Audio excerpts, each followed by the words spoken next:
పాత నిబంధనలో 10 ఆజ్ఞలు కొత్త నిబంధనలకు వచ్చే లోపల అవి అంతా కూడా 2 ఆజ్ఞలుగా చూస్తున్నాం మనము.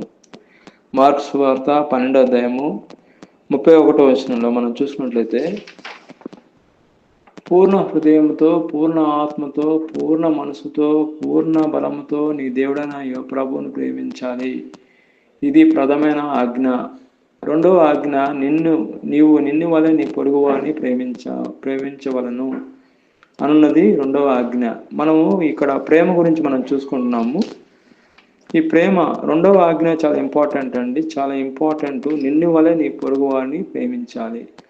మన శరీరాన్ని మనం ఎలాగ ప్రేమిస్తున్నామో అదేవిధంగా ఇతరులను కూడా అదే విధంగా ప్రేమించాలి. అప్పుడే దేవుడి ప్రేమ మనల్ని నిలుస్తుంది.